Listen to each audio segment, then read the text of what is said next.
Hello, hi. Because Right. of course I have to think about like the cost estimates and stuff. Is it going to be worth so that way it doesn't just feel like you're reading a book, but you're having an experience. Sometimes I'm like, you know what? I like the vibes of this event. I kind of want to go to network. Some people treat it like a hobby, and that's completely okay. It all goes into your measure of success. Oh, we're just living our rock star era, except we're Yeah. authors.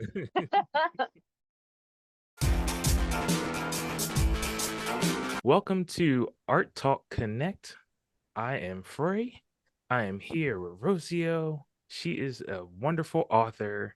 She does fantasy work, and I'm going to turn it over to her to allow her to tell her origin story. So, hello, Rocio. Hello, hi. As Bray said, I'm an author and I have written, well, actually, by the time this episode probably comes out, I would have written two books. I have one coming out October 13th. I'm the author of Blood of the Blackthorn and Flames of Storm, and then the upcoming My Dreams Come True. And I am an indie author that travels around the US and sells my books and hopes you enjoy them too. Very awesome. Very awesome. What made you choose the fantasy genre and horror genre, I believe, too? So I kind of grew up reading fantasy and horror. I'm sure most fantasy and horror authors say that as well. I know I mentioned this on the other podcast we were on, Ray, but essentially, my mother had a whole library just full of horror books, and she was always a big fan of unsolved mysteries. So back when the other guy was on, and yeah, I just perused her library, was reading books I shouldn't have, and just fell in love with it. So, who would you say is your biggest influence? Ooh. I really do. Okay, if we're talking about like author wise, I really do love like Silvia Moreno Garcia's writing. She's the author of Mexican Gothic, Hmm. or Isabel Cañas. She's the author of Vampires of El Norte, which is one of my favorite all-time horror books. So, Ah, mhm. very cool. Yeah, I haven't checked out any of that. Oh my gosh. Okay. You would for sure like their covers are just beautiful.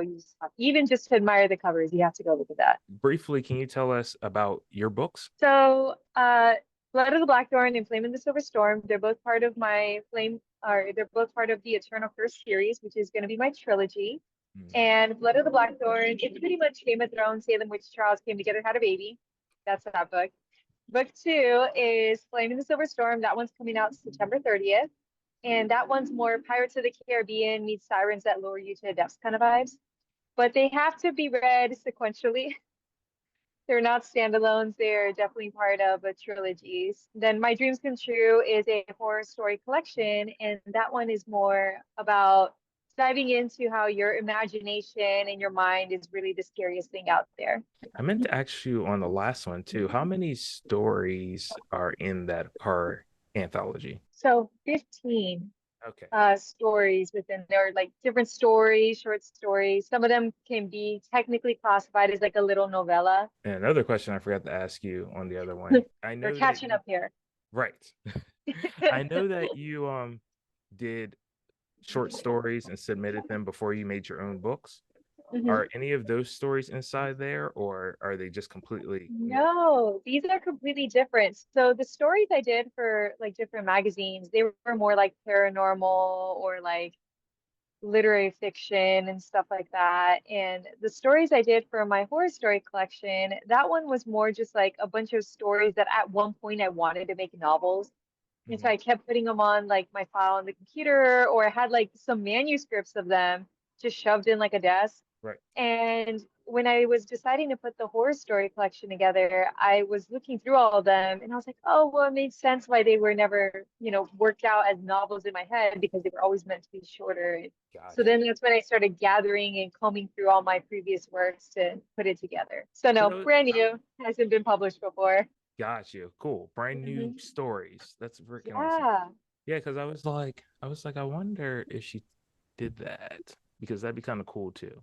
Because because I was like, I didn't get a chance to read any of those stories, and I'm pretty sure So a lot of people those did. stories, those like short stories, I have actually on my website, but of course they link to the actual magazines. Mhm. So two of them are Lana Lang was one of them, and another one was called Miss Reliable.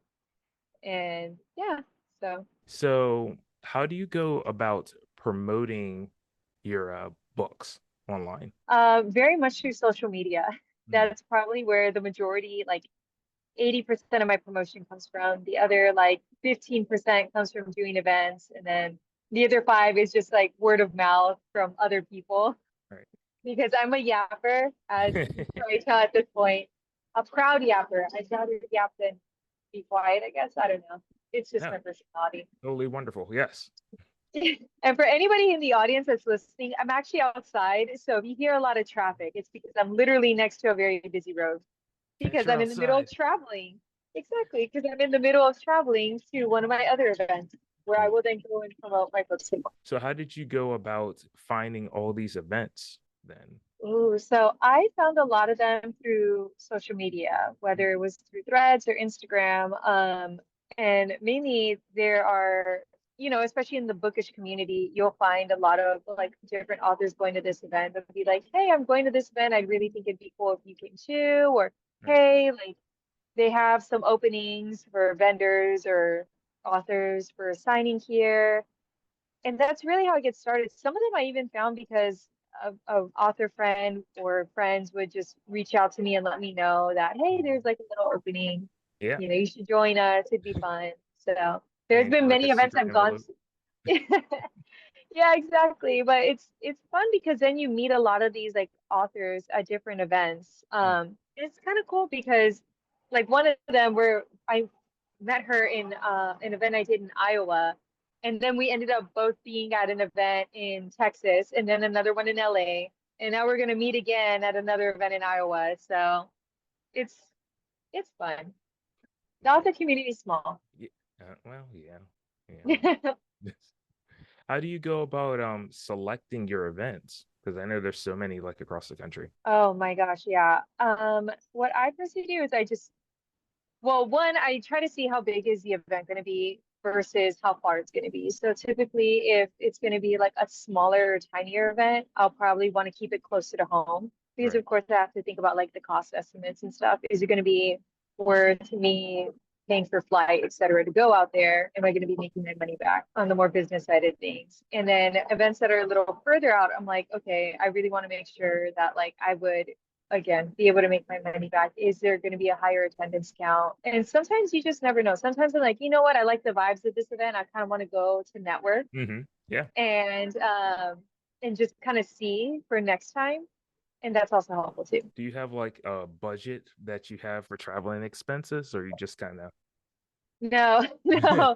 I definitely have, yeah, I definitely have a budget for travel expenses, and it goes back to what I was saying earlier is my budget will probably be bigger for an event. I'm going to go like the one I'm going to tomorrow. It's called Books, Gowns, and Crowns. That one's a big event. It's going to be in Washington, D.C. But I also have to budget for, okay, I'm going to probably have to stay, well, I will be staying the night somewhere. I'm going to be needing a rental car to move around like all my, books and stuff that I'm going to be having there and things like that. Whereas like I have another event and it's on Sunday in Dallas. I have a sister that lives there. So it's like, oh, it's a lot easier because my sister lives there. I could Right. have some stuff in her house. She could even help me like set up, and it's closer to home. So Do you utilize your friends that you meet at these conventions too? Like say if someone lives in a state and it's like you're like, hey, can I crash on your couch or anything like that? yeah. Yeah, I feel like a lot of us authors do as well. So for example, we'll even room share too. So Mm, the event that I'm going to be doing in Iowa later this year, me and an author friend of mine who I've met at multiple different events, we're friends now.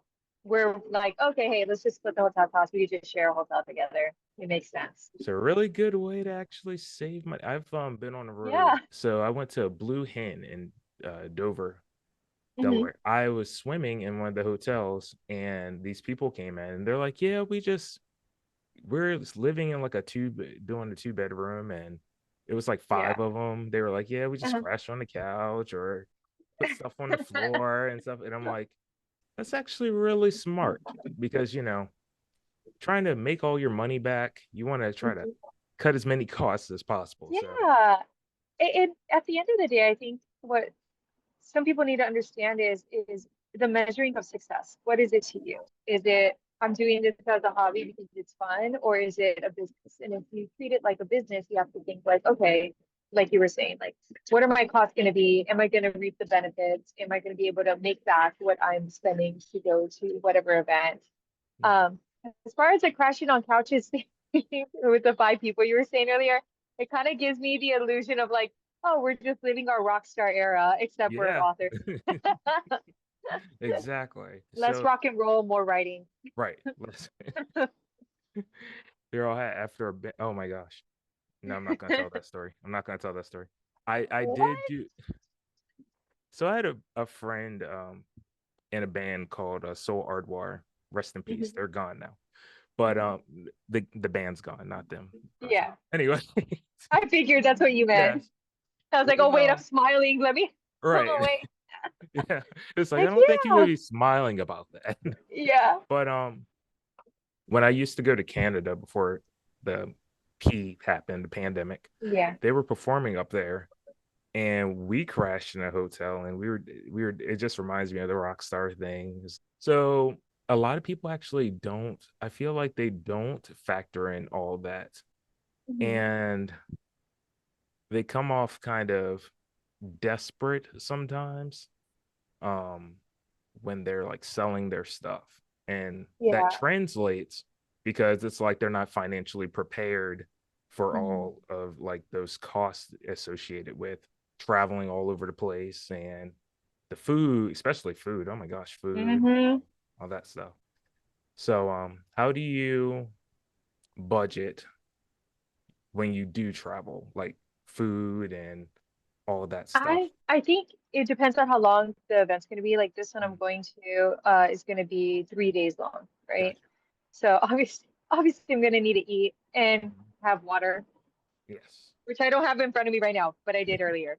Um, I like to think of it, well, this I guess is this specifically for my author friends as well, but like I like to think of it as budgeting based off books. If I sell one $20 book, I have paid for a $20 meal, right?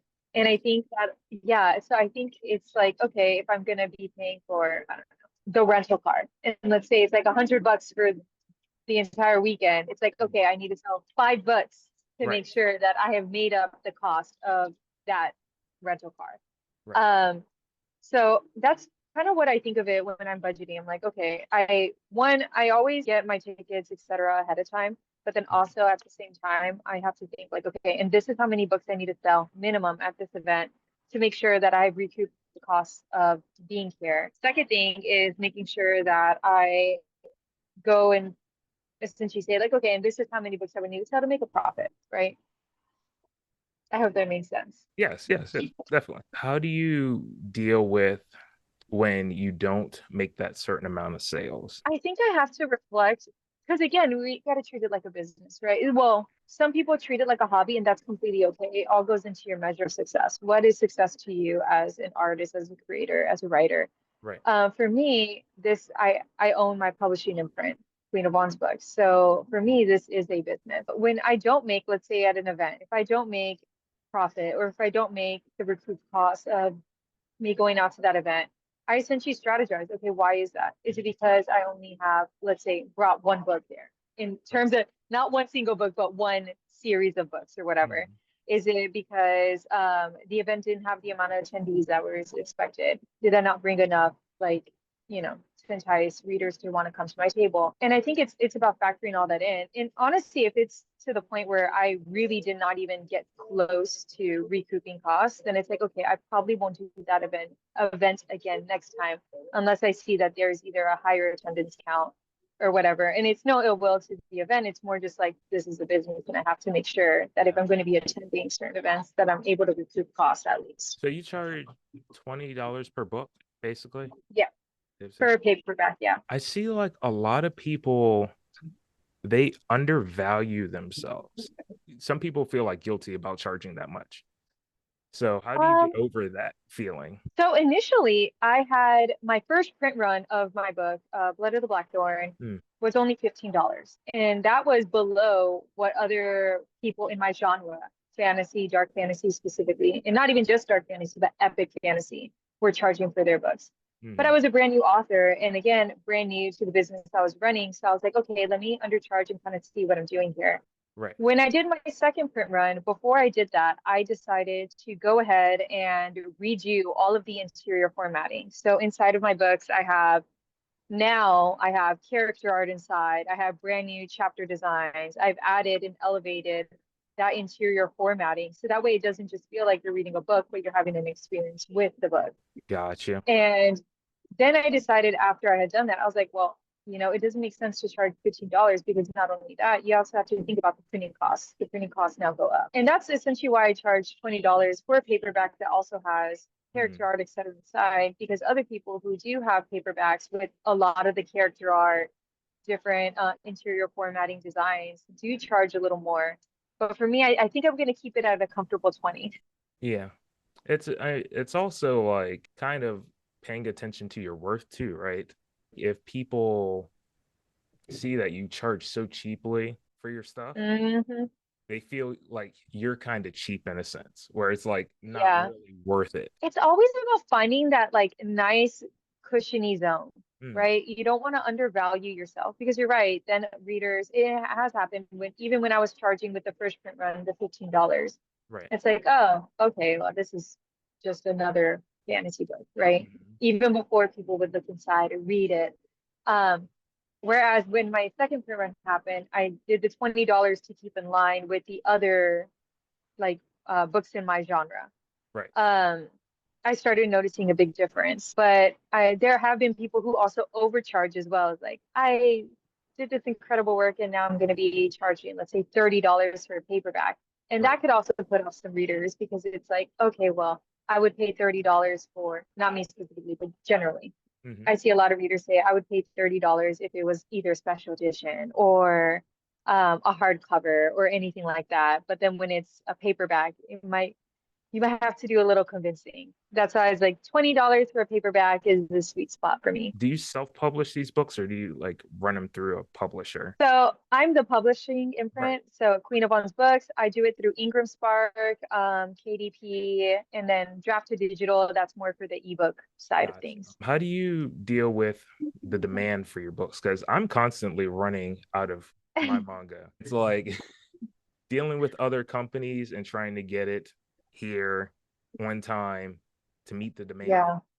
How do you deal with stuff like that? Oh. So usually what I do is, well, for book one, I had no idea, right? It was more of a learning curve, trying to figure out, do people even want to read my book? That one was more like a print on demand thing. Like, oh, I'm Right. seeing like a lot of orders, or I'm doing so many events. I need to make sure I have at least XYZ amount Hmm. for these events. Flaming the Silver Storm, I was a lot more prepared. So I started going off of, okay, I'm seeing this amount of pre-orders come in. I'm going to need to make sure that I also mail these orders out in time for people to receive them. Yeah, so to answer your question, I really kind of go off of like feedback people are giving me, bookstores that are ordering my books, and then the events I'm going to be going to. If I'm going to like a big event, I'm probably going to be ordering like a minimum of like 30 books.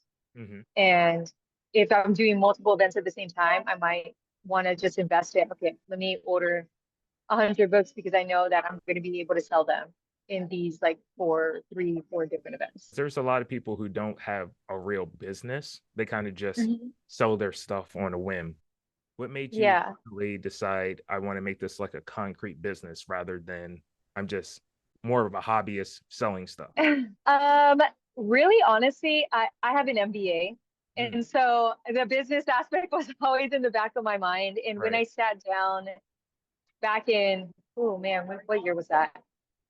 Yeah, when I sat myself down back in early 2024, late 2023, I knew that I was going to make this a business. I knew that I wanted to do a lot of research into self-publishing, and I decided that being an indie author was what I wanted to do, but making sure I had like the business aspect of it as well.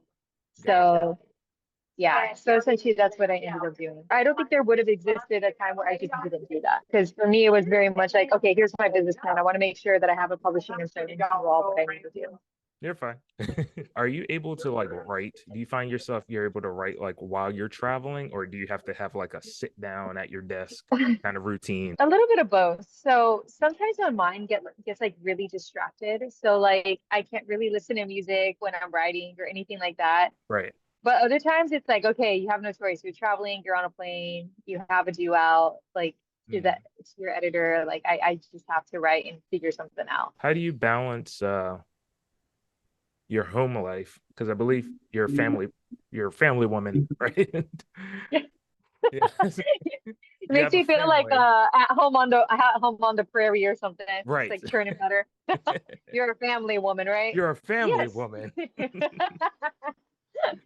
But Love it. Yes. how do you balance your travel schedule with family life? A lot of sitting down, talking, and communication. I know that sounds so cliche to say, but it really Mhm. is.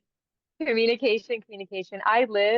Me and my family really live by a Google Calendar, Uh, honestly. And even before I apply to a lot of events too, I kind of make sure like it would fit in our schedule and it would make sense for me to go ahead and go to the event. I Yeah. always wonder about that because I'm trying to eventually I get was to gonna that ask. part. Yeah. Yes, balancing that, watching the kids grow up and spending time with them and all that stuff, spending time with your partner and chasing your career and your financial goals and dreams and all that stuff.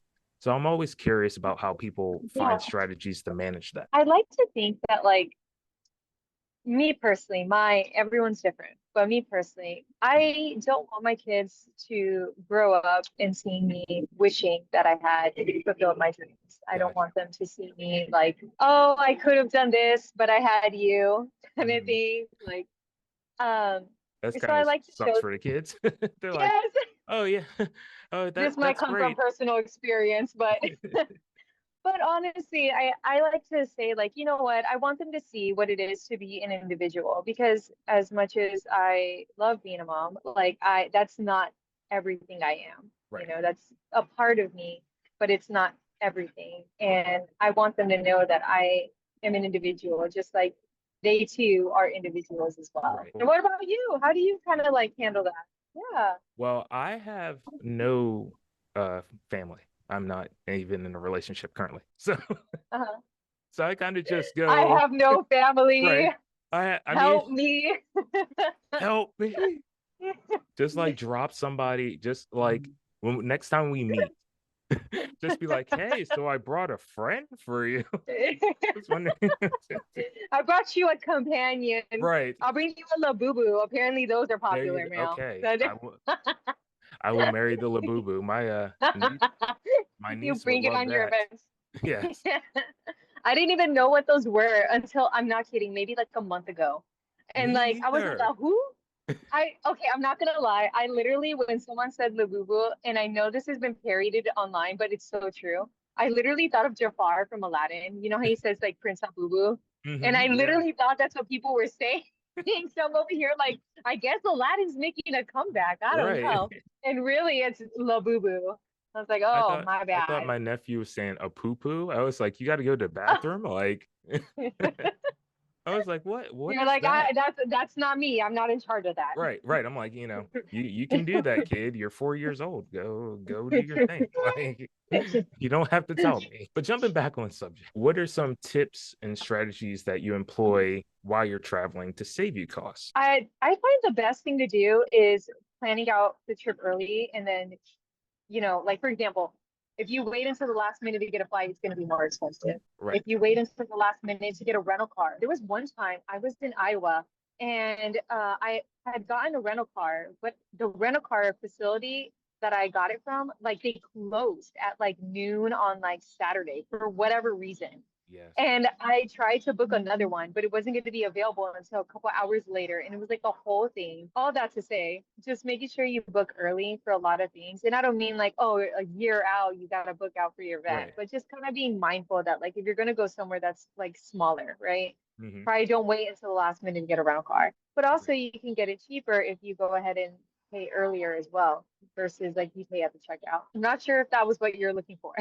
No, that's good. Do you have any other tips like how to save on like maybe food cost or Yeah, honestly, I'm not gonna lie, and please do not take my advice on this. But usually, day of an event, I'm just like so busy, I barely have time to eat. It's like you're you're not the lugging only around one? box. Yeah, I feel like a lot of us creators, artists, authors who go to these events like the day of, unless they're like having volunteers like bring you things. Right. Like we're over here at our booths trying to make sure like everything's run properly. Mhm. Sometimes if you have an assistant, it's easier. But as far as saving on food costs, I mean, the best way to do it is make sure you don't bring an assistant with you because then you'll make sure you go hungry that day, Right. which I do not recommend. But um, but yeah, me personally, I usually just go to the grocery store, get like a couple of items that I can put together, like a sandwich or something, versus like going and ordering like something every meal. I don't know. Got you. I know No, it's a that lame makes answer. sense. It's a lame like grandma answer, honestly. But But like, no, it's so true because it's like when you're in the hotel rooms, like you have a refrigerator, you have a microwave. So just yeah, even if you go to like Dollar Tree and they have like their frozen section, you get like a yes. sandwich or Mm-hmm. yeah, that's my problem when I, when I go to these places. So I treat like a lot of these conventions as also vacation for me. Yes. So I'm like, after the convention, I'm like, all right, let's go out somewhere and find the food. My thing is food. I always want to eat at the restaurant. That's like the local like thing. So Yeah. yeah. Like And I it's just came here. I saw right. you on TikTok or something. Exactly. Yep, exactly. So it's like, you make all this money and then you're like, okay, well, let's go spend it at this restaurant. And then it's Yeah. like, how do you that's a good question right there. How do you stop Yeah. like impulse buying like that? Honestly, like you're right. I know we had this conversation earlier about like treating it like vacations, Mm-hmm. right? So like I was at Fall Into Books Fest last week and it was in LA and I Mm. got there early. My flight got there early enough. So I was able to like travel around like the area because Right. I don't get to go to LA often. And so I was like, oh, I'm gonna go to Manhattan Beach and just like Yep. relax and like chill out, no big deal, and like have a good time. Um, but it really is just being like, okay, but here's your limit. You can't go over this because Right. again, for me, $20 book equals a $20 meal or a $20 cushion, Right. not including what I would have to make in order to recoup the cost. Exactly. So whatever it is you sign, like manga, for example, for you, I'm pretty sure you think of it like, oh, I gotta make sure I sell this amount in order to recoup costs or Mhm. my booth fee, because that's a lot of things that people don't know about, or even like newbie authors as well when I'm having Right. conversations with them. Like you also have to make sure at the bare minimum you recoup your booth fee. Yeah. Whatever it is you pay for your booth, you want to make sure that you got that back. Mhm. Because otherwise then you're pretty much paying to be there. And then on top of that, having to pay for all the other stuff. Because you Right. can argue in your head perspective, like, I am just here for a vacation. But then it's like, but you also pay the booth fee, you Exactly. know? Booth fee, traveling around, Yeah. Uber, get a rent a car And like you, or yeah, because that's the other thing is some people like their stuff can fit in like a big old suitcase, but for me, I have books and I have Mhm. very like thick books. Right. I wouldn't say very thick books, but like they're generally thick books and like they add up after a while. Like if I brought only 15 books, for example, that's gonna fill up already like a smaller suitcase. If I bring like 30 of them, forget it, you know? Right. Because Yeah. then you also have to pay for checked on baggage, but if it goes over a certain weight, I think it's over 50 pounds, you have to pay extra. For sure, if you're gonna be bringing a bunch of like books and stuff, I would separate it into two different ones because it's better to pay two $35 like check bag fees versus having to pay a like a $35 one and then like an additional $100 for having overweight baggage. Speaking of books, how Hmm. about I pull up your Instagram really quick? That's 5 minutes that we have here. That's Are me. That's me and my books. very It's a mood nice. right now. Very I'm a nice. very mood author. So like whatever the book I'm writing at that point, that's my personality. So I'm sure you Mhm. could see like You're in a dark the mood right now. water. So yeah, there's a little bit of pirates, there's blues. It seems like you market like every day, like put something up every day. Yeah. Yeah. Almost every day, yeah, I'm like posting online. But I wish I could say that I have this like master plan and all this other stuff because I have been asked before. To answer, I will be consistent and say no. It is all chaos. It's more just like, I feel like posting, or let me clarify and say like it's more just like, okay, I'm marketing my book. I want to make sure I have like quotes up there. I want to make sure I have like information about like what's going on, or especially with the book, Right. or events that I'm going to be going to.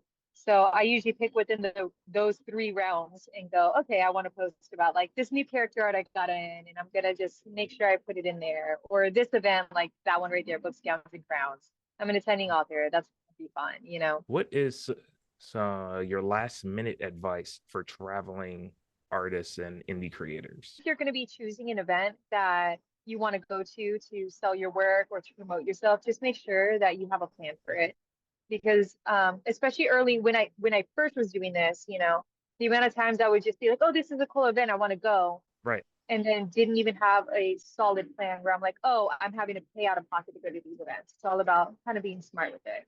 Some events you'll go to where you're just promoting, other events you'll go to because you're like, okay, I want to make sure I promote my work Right. and, you know, sell books or Yeah. art, Yeah. whatever it Yeah. is. Yeah.